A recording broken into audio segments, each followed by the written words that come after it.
and gentlemen. My name is Zhenqiang. I'm from China's Reform Forum. Many people might know me. I'm a military officer, a very simple-minded guy for military affairs, civilian affairs. This afternoon, I really have the honor to have members, very distinguished members, to join this panel discussion on leadership change in Northeast Asia. Mr. Chung, I never been able to pronounce a Korean name correctly. Mr. Chung, I guess that's one of the best scholars in South Korea on China and China-Korea relations. I've been working together on many occasions on the same seminar. I was so much impressed by his remarks, very balanced. I think it's very wise, insightful. And my Chinese colleague, Canrong, and can assure you, is also one of the best scholars on international relations. Canrong is dean of the college, what is the name? The College of International Relations, deputy of Renmin University. His specialty actually is on international relations, particularly on the U.S. affairs and China, the U.S. relations, and also on other issues like the regional issues in Northeast Asia. Last but not least, Alan Romberg, and I guess that he is also one of the best experts on China and also on Northeast Asia. If you look at his biography, it's not only a very distinguished former practitioner, he's working for the State Department and Pentagon. He's been also a very distinguished scholar, working in many very prestigious institutions in Washington. Now he comes down and represents the Stimson Center. So I think that we are fortunate to have these three guys with a great expertise on Northeast Asia. Now, without further ado, I would like to invite the three persons, perhaps to spend each about 5 minutes just to kick off the discussion. Unfortunately, we were told that this session is going to last only about 1 hour instead of 1 hour and a half. And therefore, we have to shorten the discussion somewhat. Our focus, actually, of this panel is trying to be a little different from other panel discussions. A lot of actually interest now also to be spent on by many other panel discussions on China, United States, and also Korea. So my interest as a moderator here for this discussion, I hope that we could perhaps spend a little more time on the leadership change in this region and the implications on the security at large, and particularly on the major powers players in this region. So that we try to be different from other discussions, look at this issue. But of course, I'm very democratic. If any panel members want to raise some points he thinks very important, he certainly is welcome to do so. Okay, now why can I ask Professor Canrong, since many people are interested in China's affairs, perhaps you should be first to speak. Thank you, General. And I'd like to also show my gratitude to Asan Institute to have me here. I was trained as a student of American Studies many years ago, 28 years ago. So each campaign year of the United States, I get a lot of interviews. Actually, I'm a layman on Chinese politics, unlike Zhenqiang. Zhenqiang is always focused on China's domestic politics and foreign behavior. But as a Chinese scholar, actually, I do pay some attention to what's going on within China. So I'd like to share my observation with you. I'd like to start in this way. As all you know, recently in our west city, Chongqing, something occurred that get a lot of notice from either international community and within China. But I don't think this event will change China's direction. In Chinese tradition, what happened in Chongqing is a typical event in central government, local government relations. We have all the same to describe this event called 削藩事件, control the, how to say,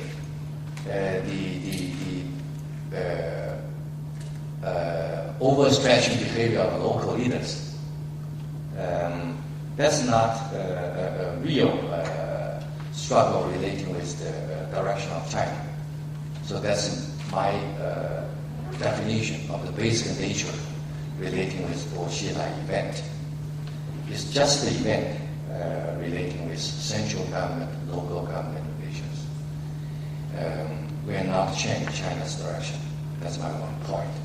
Second point is that although within central government, after Boxilai, all the local leaders try to hide their charisma, keep low key, just like Deng Xiaoping's advice, 韬光养晦, keep low key, exert power in a humble way. So the real focus is that the intergroups now they bargaining in central government, and the bargaining is still going on. I think until the end of Beidai Hui. Every summer, the Politburo member will gather at Beidai famous tourist resort and set important issues.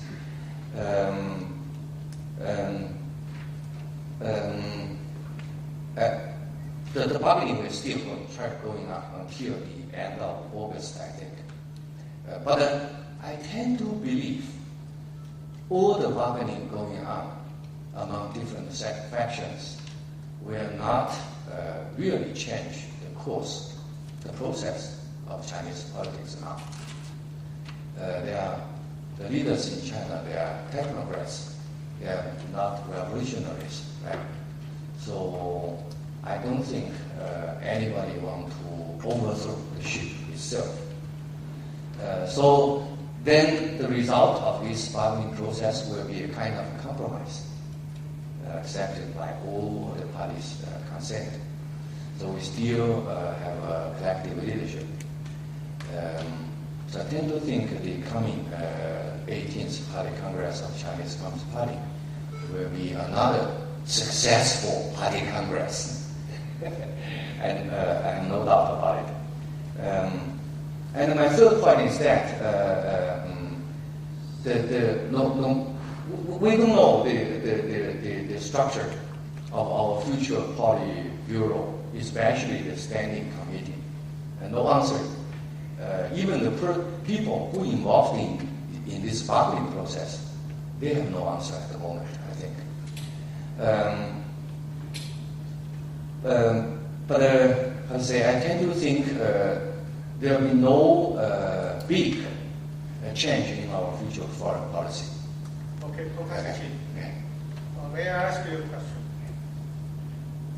Now, given the fastly changing of security environment as China perceives, do you think that the new leadership of China might change or adjust its perception in terms of security, particularly looking at outside the world, or its immediate link?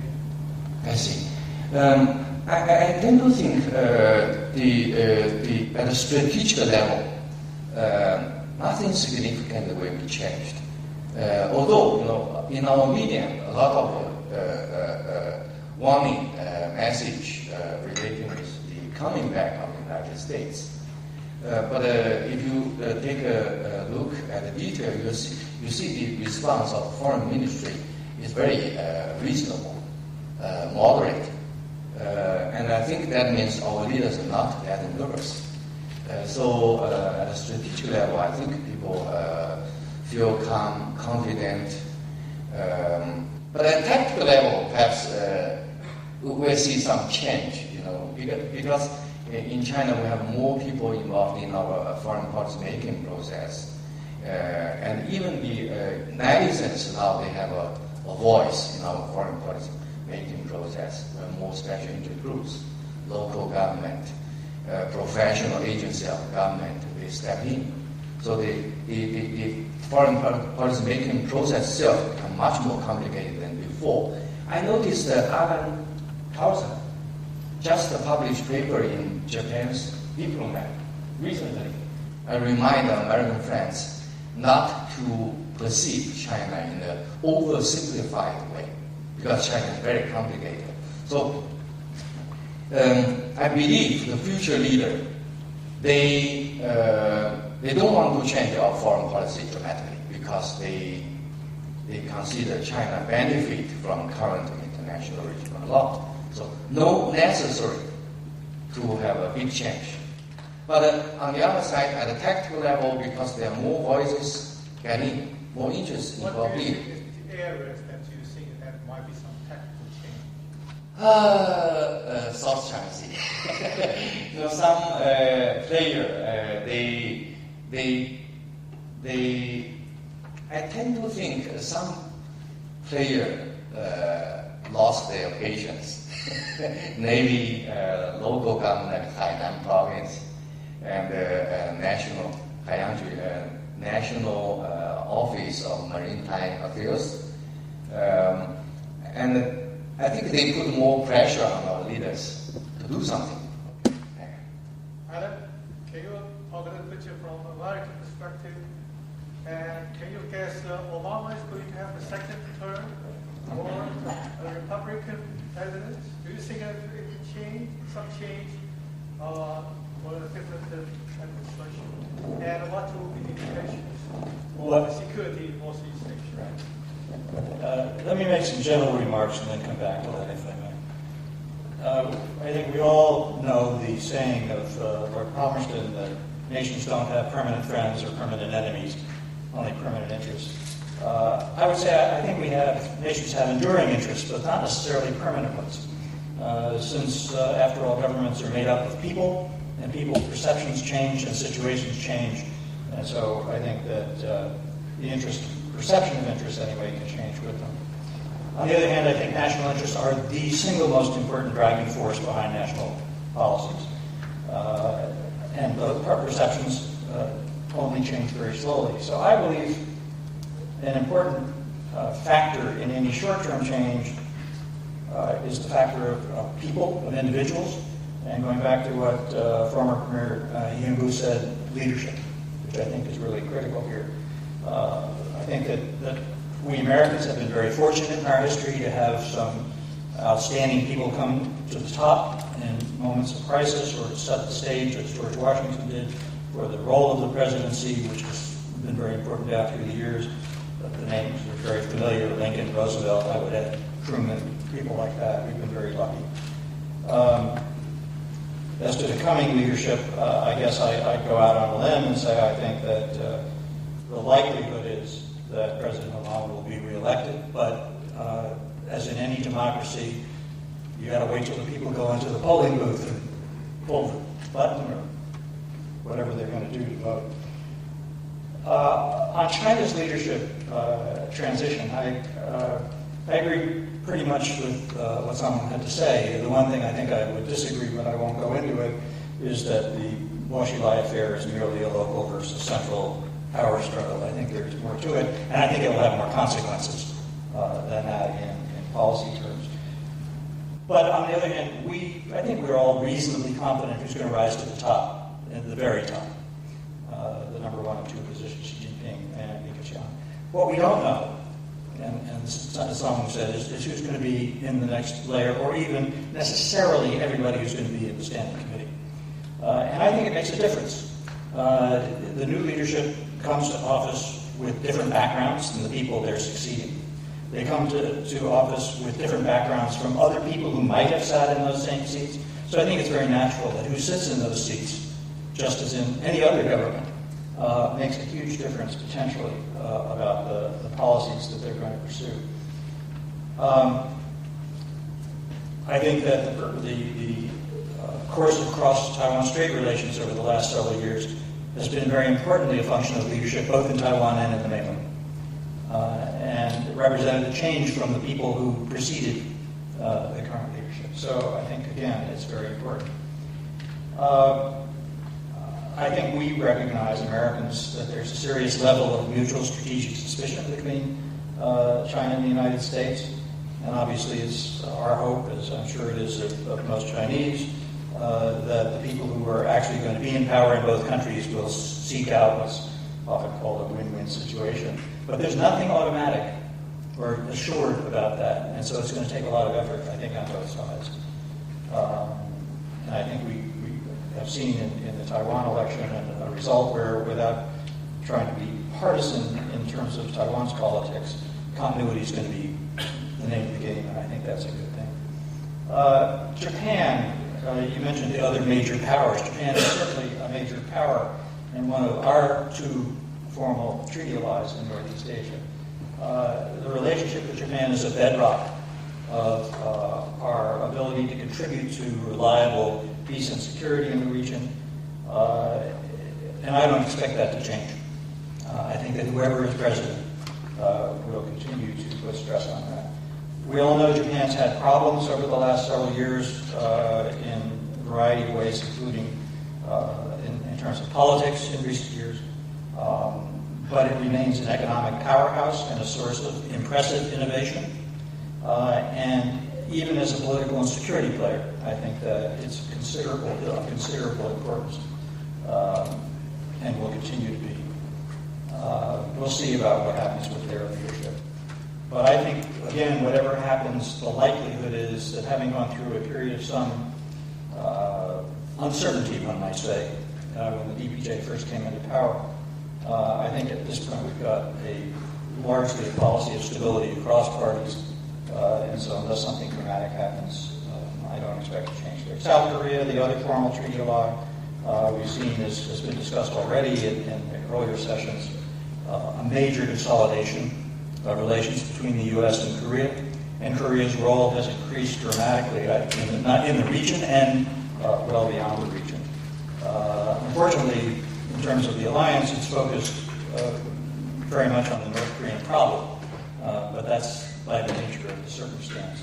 But it's gone beyond that, I think. And it importantly involves the relationship between our leaders, but it goes, again, beyond that to other interests and other things we're doing together. One thing I guess I would add to this is I think I speak for certainly the majority of Americans who pay attention to this region, that Japan and Korea and China will continue to have productive relations. There are obvious problems, and we're well aware of that, and emotions can run high, but leaders can make a difference here, and leaders need to lead. To pick up on Hiamu's point, Martin Luther King said, "The ultimate measure of a man is not where he stands in moments of comfort, but where he stands at times of challenge and controversy." And I think I would agree with that, and I think it's important. What are the things that you're most concerned about as a consequence of these leadership changes? What do you think that the things that you perhaps the most worth watching as a consequence? Talking about Northeast Asia, which is what we're focusing on here. Focusing on Northeast Asia, I would say two things come to mind. One is the North Korean issue and how North Korea will play its role. And I say here I have to agree with my friend and colleague Chris Hill that basically speaking, it's North Korean policy and behavior that has been the problem. And I don't think it's entirely predictable. We're all trying. I think China's trying. Others are trying to make sure that North Korea stays within certain reasonable bounds. But I think it's an uncertain situation. So that worries me. And I also am concerned about the level of mistrust between the PRC and the United States. I don't think it's the worst it's ever been. Some people do. I don't. But it's not great. And I think that the recent policy announcements by the Obama administration perhaps have been misperceived by China and by some others. I'm not arguing that the U.S. government was most deft in making the case for what it was trying to do. I think it was put in different ways by different officials, and that didn't help anything. But I do think that the basic course of U.S.-China relations should be in a positive direction, but right now I think we have to be careful so that we spend some effort and time trying to sort out what our national interests are and how they relate to one another, and whether, if we have some problems, at least to understand what the other one is doing and why it's doing it, and then try to manage those. Just recently, the bookies just produced a report by two scholars, Stimson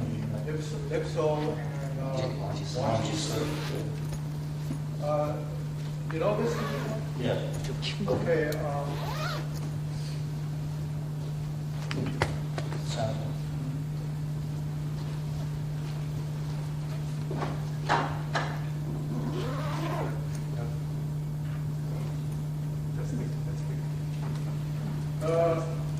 Do you share their concerns that the two countries actually are heading towards the wrong direction because of deep-rooted what they call strategic mistrust? Right. I think strategic mistrust is a reality. I think it exists. I think the way I read that report, it posed it as a sort of at a level that was unprecedented, and I don't think that is correct. And I do think that both governments are committed, in fact, to doing whatever they can to have a constructive relationship and to manage the problems where they exist. And we have a gazillion dialogues that they're trying to do. Optimistic or pessimistic? About degrees that two countries, for which the two countries can succeed in not eliminate but reduce this mistrust. I don't know that I want to put myself on that scale. I'd say I think that it is quite possible to manage the problems in a way which is not dangerous. But I also, as I said before, it matters how people behave in certain circumstances. And I think that the leadership provided in Washington and in Beijing have a task in front of them to make sure that things go in a positive direction. And it isn't only about issues that are strictly bilateral. You've got someone raised the South China Sea. That's an issue. I think North Korea is an issue where we, in the past, have cooperated, but where we could once again come into a serious problem of pushing in different directions. So I think it's quite manageable, but it is, as I said before, it's not automatic. There's nothing preordained about it. It still sounds like an experienced diplomat. That's what I think. Now we turn to Professor Chung. Thank you. What is your perspective? Thank you. Let me first offer some general assessments of my in this first round. And then I'll offer some of my views on the South Korea leadership change in the second round. I think the fundamental question boils down to whether 2012 will be a year of significance. And I think 1/3 of this year has already passed.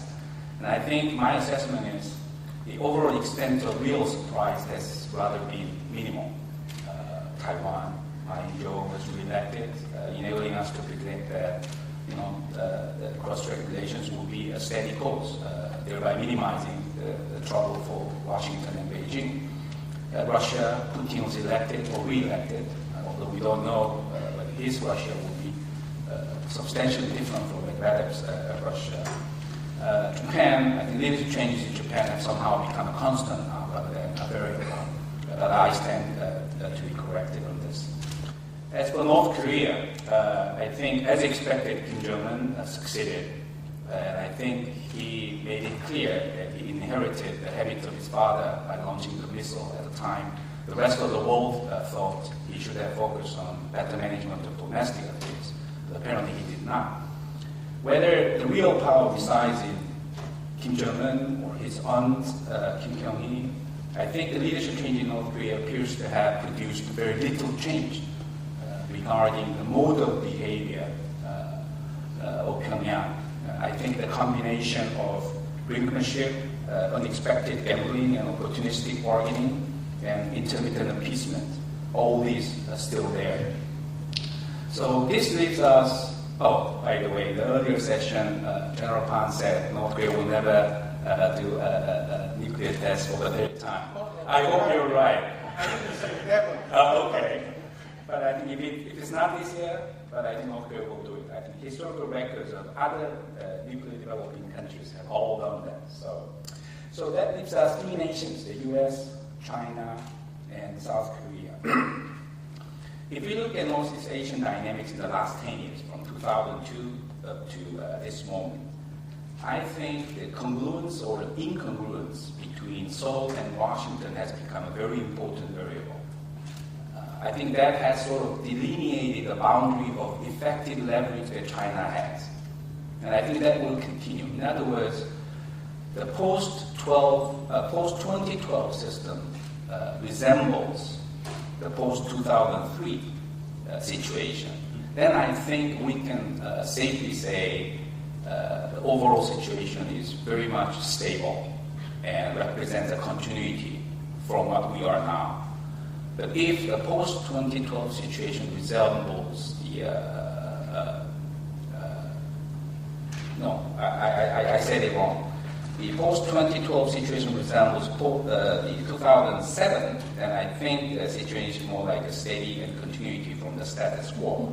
But if the situation after this year resembles 2003, then I think it will be quite unstable. In other words, there will be a lot of policy oscillations and reversals of verdict. So that leaves us a lot more questions to be discussed in this session, and that's it for my first round. Now you raise a couple of possible developments.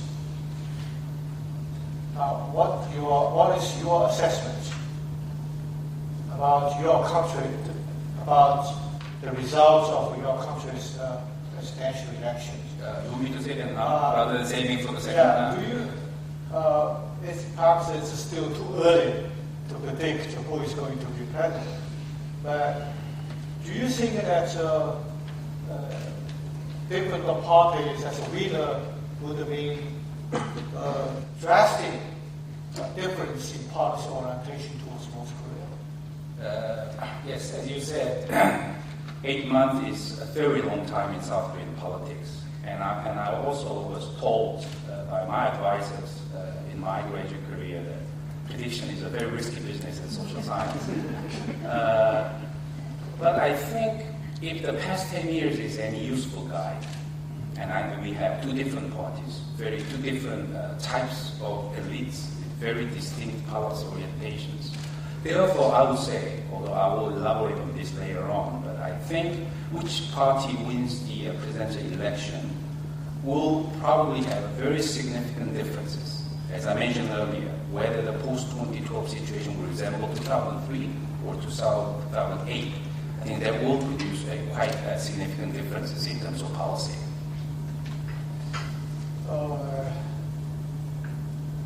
What do you think that the relations between South Korea and Japan?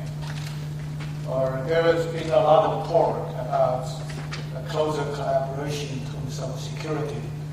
Now with the United States, but also with Japan, and there's even a talk to put these alliances into more kind of multilateral collaborations. But there's also some kind of questions about the degrees to which that Japan and South Korea could truly cooperate as partners, given historical kind of grievances as well as territorial disputes. Okay. Well, I think, I'm just speaking from a Korean perspective. Maybe a Japanese perspective may be quite different. But as I see it, when Kim Dae-jung was the president, and when Roh Moo-hyun was the president, and even during the Lee Myung-bak's tenure, I think South Korean government made quite an overture on several occasions in order to improve relations with Japan in real terms. But whenever that was going to happen, there were some things from Japan that were not really contributing to that progress. I don't have to get into details. I think many in the floor know about these issues. So I'm not quite sure whether, in U.S.-China relations, you talk about trust deficit between Korea and Japan. I'm not quite sure how to really characterize the source of the problem. But there is one thread of hope, that is Korea-Japan-China cooperation framework, which is now beginning to emerge. We have a secretariat based in Seoul, and how that is going to play out, and how that is going to interact with the U.S., Japan, Korea triad. I think that will be a very interesting thing to watch. Okay. And I want to ask you about your view about the future role of Japan. Or in China, I think that many people saying that Japan seems to be increasingly marginalized in the security issues, perhaps also in Northeast Asia. Now, if you look at six-party talks, Japan seems to be not really interested in the reception as well as the progress, unless abduction issue is getting on the agenda. But that's a bit difficult. So perhaps it's much related to their domestic problems. So what do you think of the role of Japan in the future?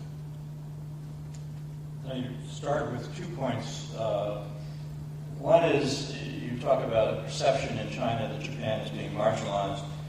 I have to tell you, my perception of Chinese perception is that Japan doesn't matter very much.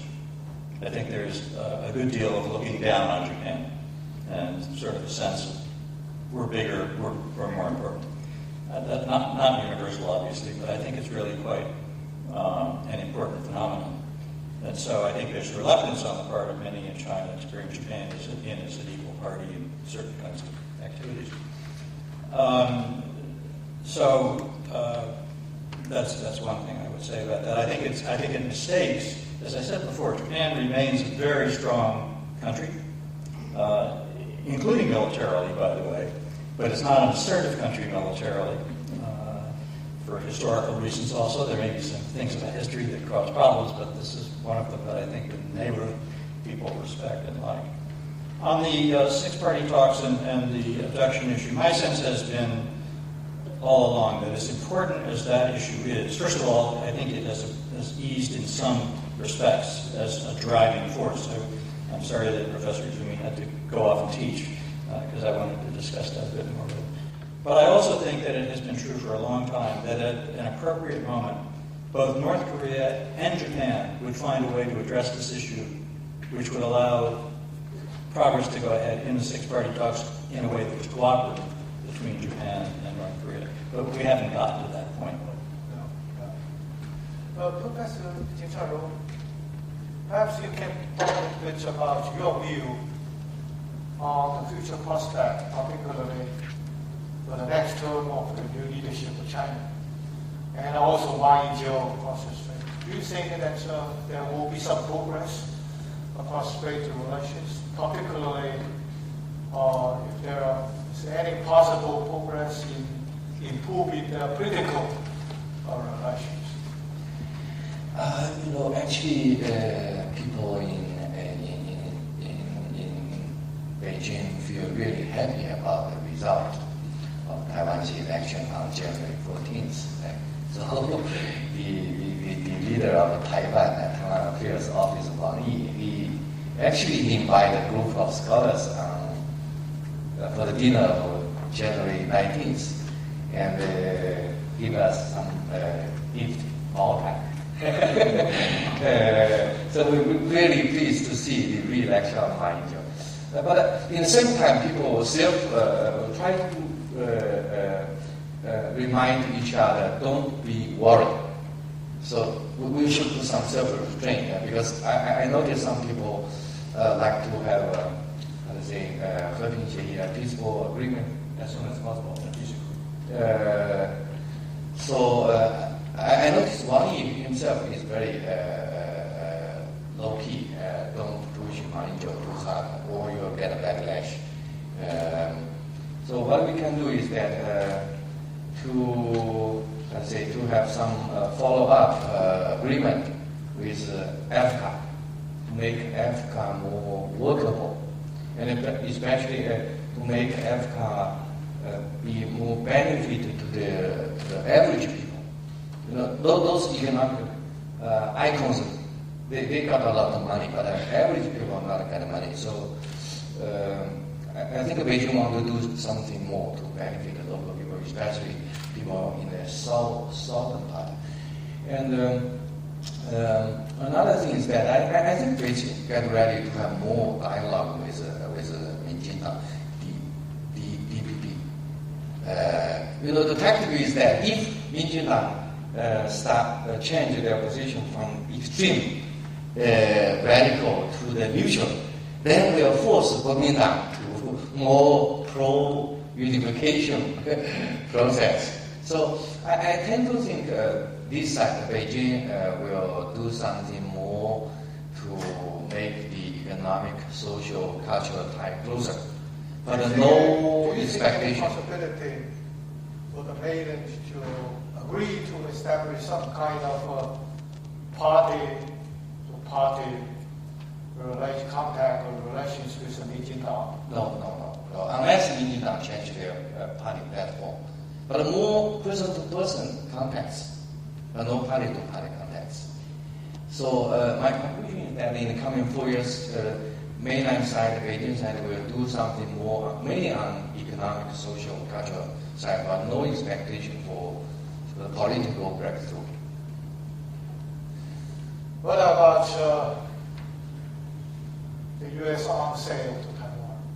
If in the future 4 or 5 years there was another announcement of arms sale to Taiwan, do you think that Beijing would treat the issue differently or would react just like in the past? I have no answer at the moment. Actually, Alan should have the answer. I do think that the states will keep sending arms to Taiwan, and Beijing will react just as usual. But from long-term viewpoint, I think. Put it this way. Do you think the arms sale to Taiwan continues to be the major obstacle or challenge to the two governments? U.S.-China. Yeah, in its bilateral relations. That will be more and more. It's a big issue. It was still a big issue. But I think from long-term viewpoint, the arms deal will help PLA's modernization. So finally, I think the states will feel regret, because the army will be part of China. What is your comment?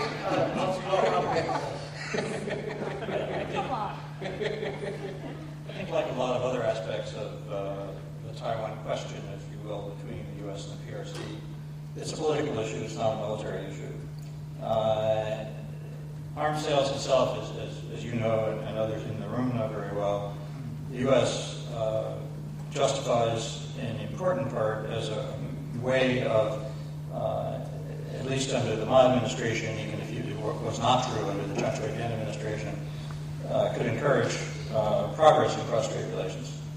Obviously, from a military point of view, in the immediate sense, it's designed to provide some improved level of deterrence and a level of confidence in security terms. But the imbalance, the military imbalance across the strait just keeps growing. So it's not designed to, and it will not balance between Taiwan and the mainland. I think that what the role that arms sales play in U.S.-PRC relations depends in important part on what's sold. And also what else is going on in U.S.-PRC relations. And I would also argue what else is going on in Taiwan in cross-strait relations. One thing I would say, though, is to finish on this, is I think that to Beijing, arms sales primarily are a manifestation of what many in China see as a U.S. effort to constrain China's rise.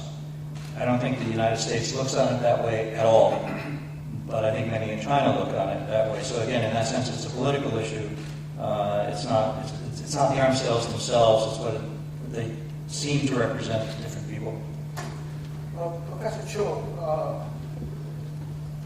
I have a question particularly. I want you to see it in your views. Between our two countries, South Korea and China, there seems to be kind of a rising sentiments among the grassroots of disliking each other. Each side has a lot of complaints about the other side.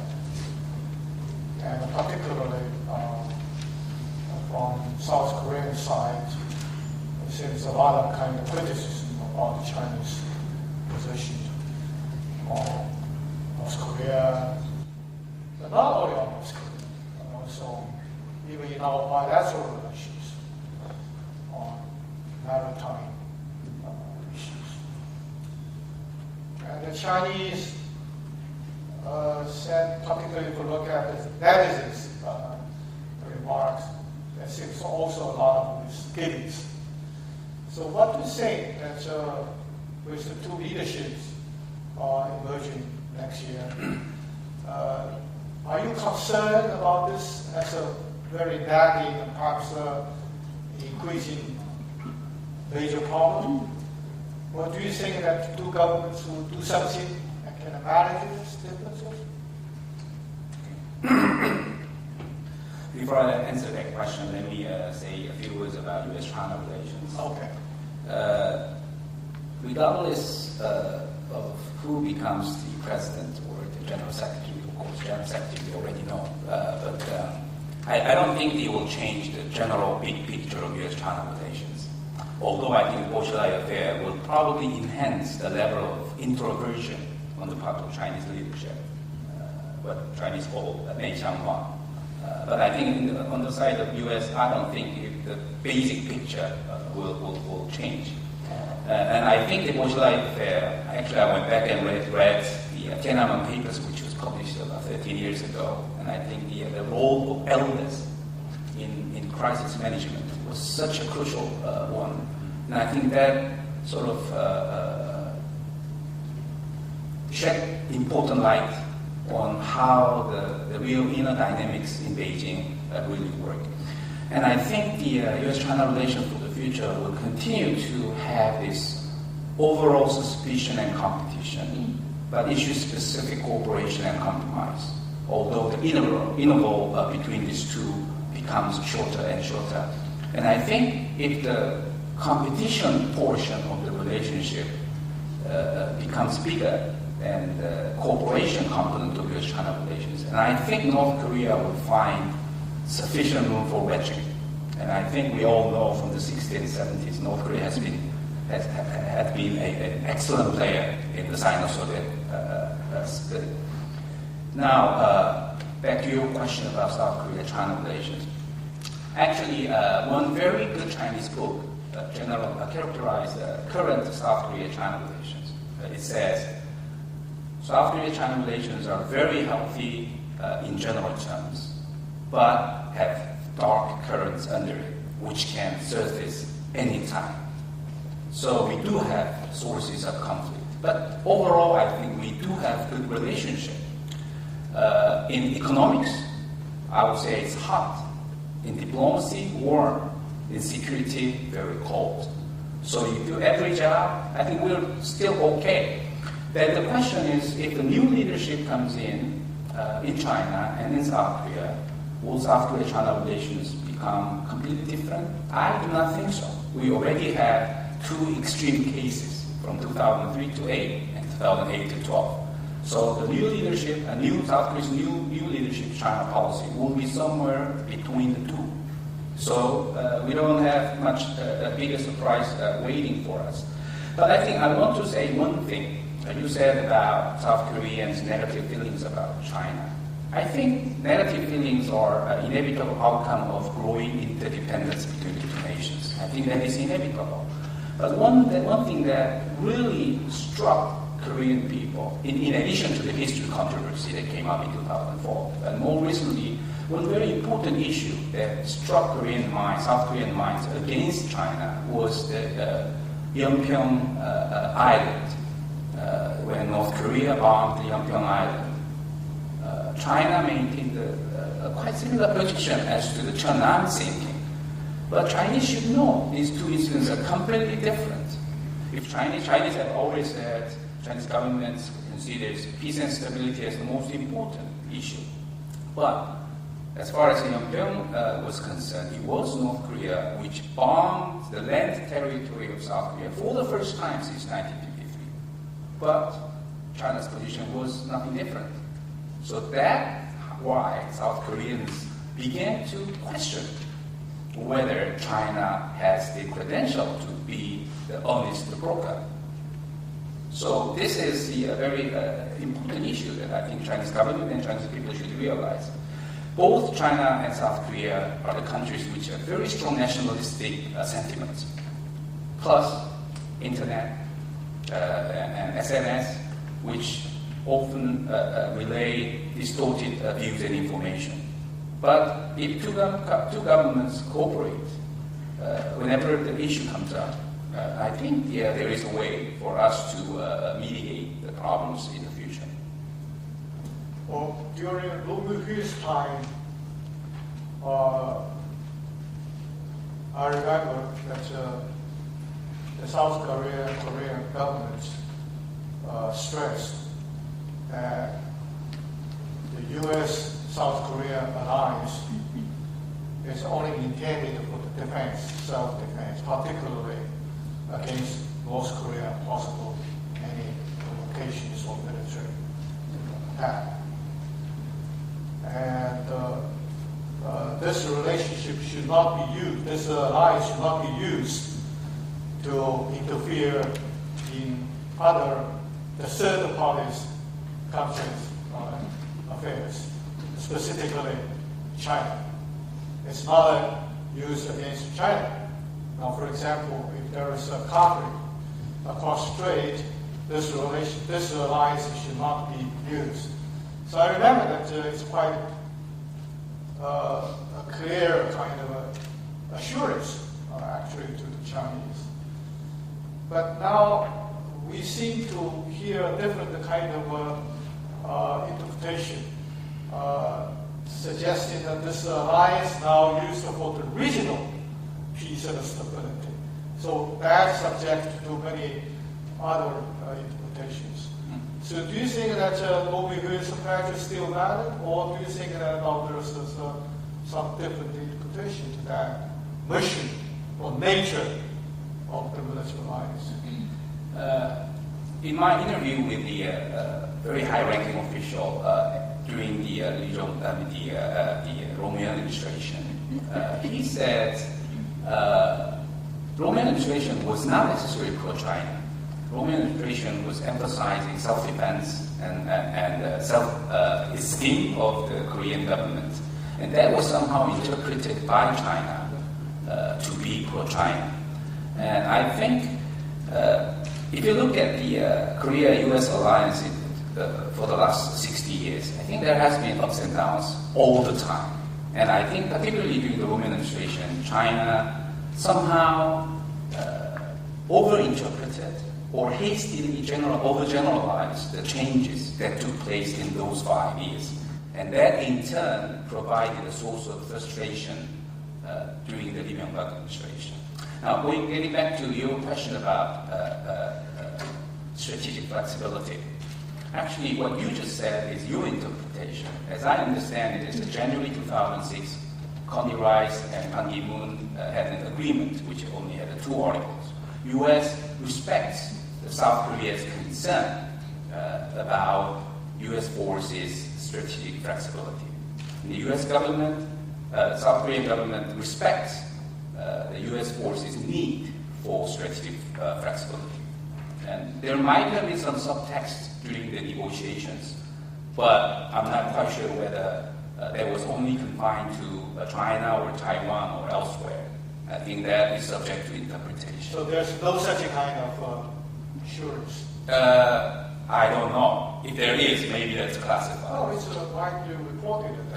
Reported, but I'm not sure how that was based.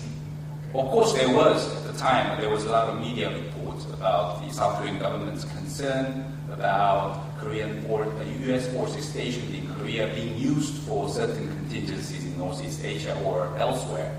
But whether or not that referred to Taiwan Strait, I don't know. Now, we have only about 10 minutes or so. Sorry that we leave not much time for the interaction between our audience and the speakers. Now, the floor is thrown to the audience. Anybody? Josh?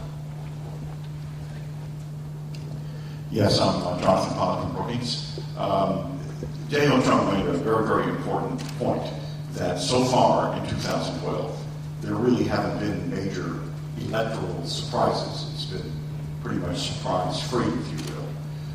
I'd like to pose in a speculative way and seek comments from any of the 3 speakers, or maybe even the moderator as well, how any of you would see a different outcome in the U.S. presidential election. Because although I tend to agree with Alan, and to the degree that we can hazard guesses, the likelihood seems to be that President Obama probably will be reelected, though, again, 8 months may be a long time in South Korean politics. 6 months, believe me, will be a very, very long time in U.S. politics. But for sake of argument, if Mr. Romney is elected President of the United States, he has already staked, at least in terms of his campaign position, positions that are strikingly different on relations with China. He has said that on day 1 of his presidency, he will declare China a currency manipulator, even though he really can't do that by law. He has said that there will be a major increase in U.S. military deployments to the West Pacific, major increases in U.S. shipbuilding. Again, these are all his campaign statements and how he reconciles this with realities. But my point simply is that it seems to me that the Chinese leadership, as a general rule, prefers predictability in relations with the United States.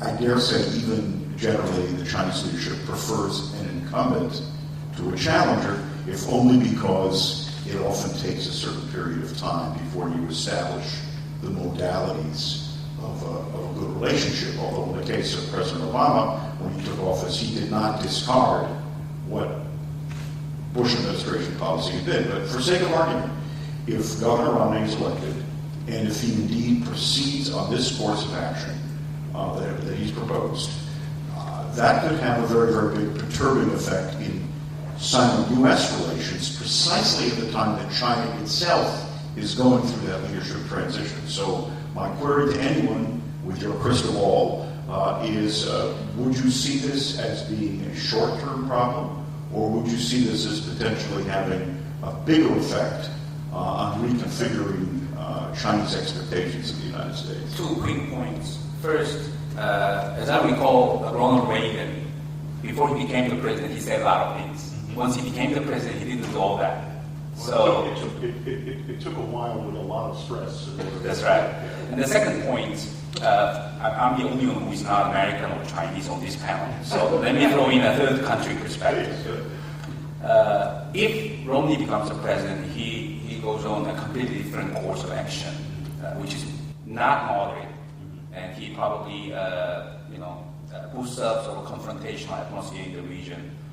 Then I would think, because in my view, whether U.S. or China, whoever preaches the us or them exclusivity in the region, that will be considered a bigger threat, ipso facto bigger threat by the region.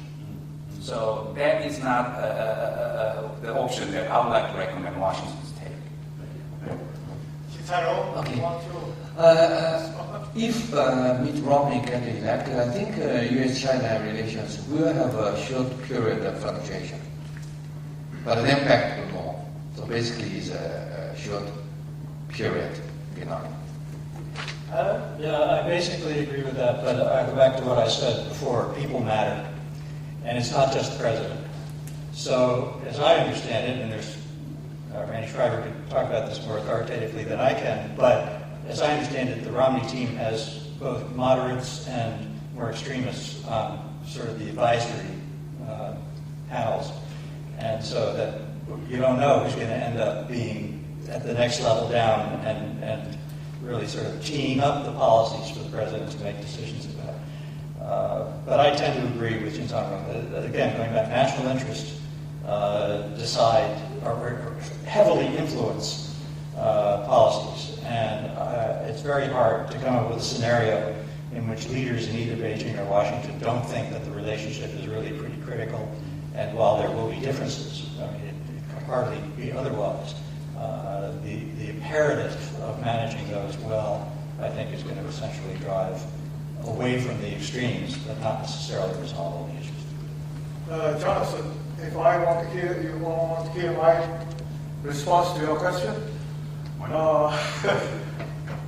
I think that whoever becomes the U.S. president next time, I think your security commitments abroad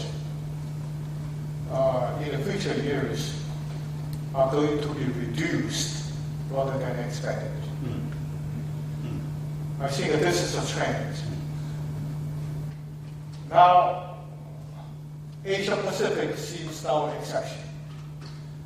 And then my question to your question is, how long you think that you can sustain such kind of expansion? And that, I think, makes the question more pertinent is because East Asia's problem, first of all, is economic rather than military. So I think that all the governments, no exception in this region, first of all concerned about sustained development. Yes, maritime disputes, particularly South China Sea, but I don't think this is a major part of the story in East Asia. I think that the more important kind of factor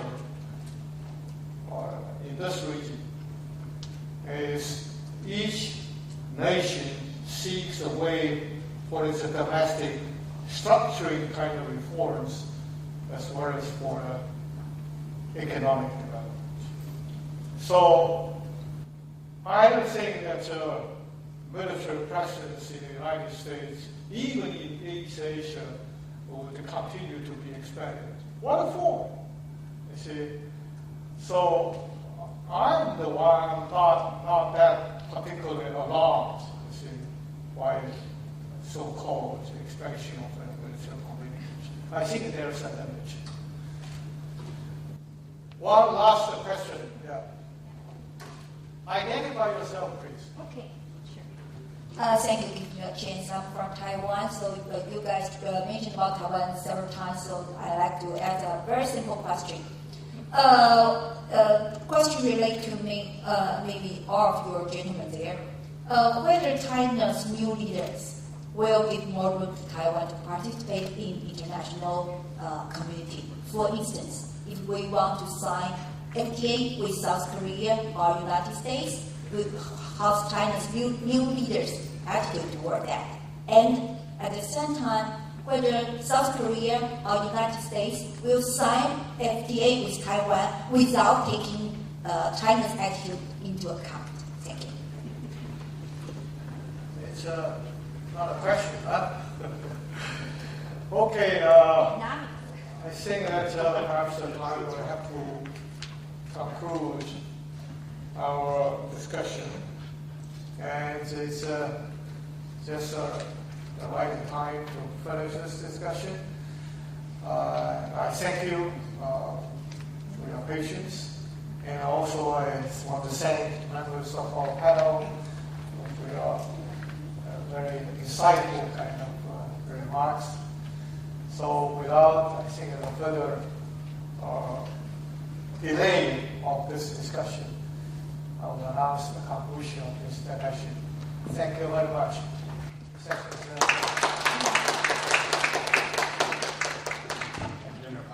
Our next session in the walking room will be Is China Ready for International Leadership?